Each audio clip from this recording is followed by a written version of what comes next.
Thank you, thank you. Oh man, we are all so humbled to accept this award. Really all goes out to the team, the cast, the crew, all our hard work. I'm just practicing for later this year when we, at Off the Wire, win the award for top comedy show from the National Broadcasting Society. Woo! That's right, I'm not letting you guys off the hook. You're not going to forget that your favorite show is award nominated. Anyway, let's get into tonight's monologue, shall we? So Malia Obama, just the other day, was photographed sipping on a bottle of wine. And this is a news story because Malia is 20 years old and because journalism is dead. Can you believe it? A college student drinking alcohol? Oh, the humanity! How will we ever explain this to our children?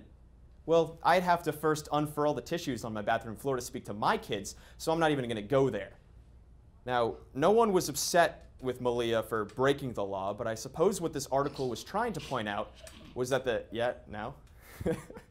was that the daughter of a president was in fact breaking the law. Yeah, there she is.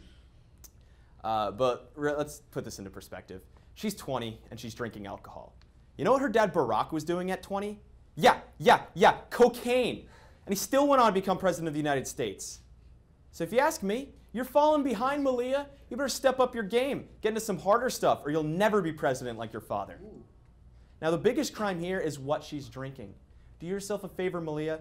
Get a better wine than that $20 crap that you're sipping on. Go and get yourself a Boscarelli Vino Nobile de Montepulciano, 2013. Much better. That's only what I hear. I'm only 20, legally. And while we're on the subject of underage drinking, I have some opinions that I want to share. It is my humble and correct opinion that there should not be a drinking age. No, don't just lower it, eliminate it entirely. First of all, how funny would it be to have a town drunk who's like 7 years old? It's not sad either because there would be no lost opportunity there. It's not as if you'd have some like promising genius who goes to college, gets straight A's, becomes a doctor, then goes through a bad divorce when he's 30, which makes him an alcoholic. And everybody is all, oh, what a missed opportunity. He was so promising. I was drinking it all away. No, instead you have a guy who's been putting back Loco since he was 5 and never shows the potential to be something great. He's just a drunk his whole dang life. No opportunity, no regret. Catchphrase, copyright pending. But on a more serious note, there should be no drinking age because with a drinking age, especially such a high one like the US, it creates a stigma around alcohol that only causes problems. Kids don't really learn how to properly handle and treat alcohol. This is the one thing that those commies in Europe got right.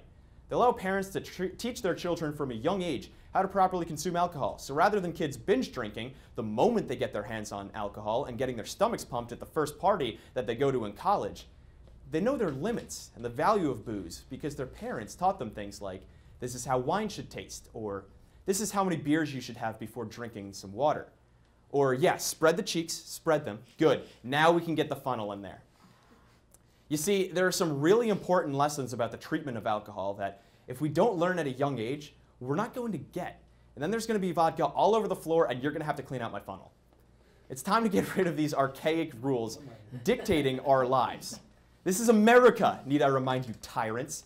And if we're allowed at any age to stuff our fat, stupid, fat faces full of 1,400 buttery calories of Waffle House heart attack plates, we should be entitled to drink enough that it empties our stomachs before the life-threatening high blood pressure takes hold.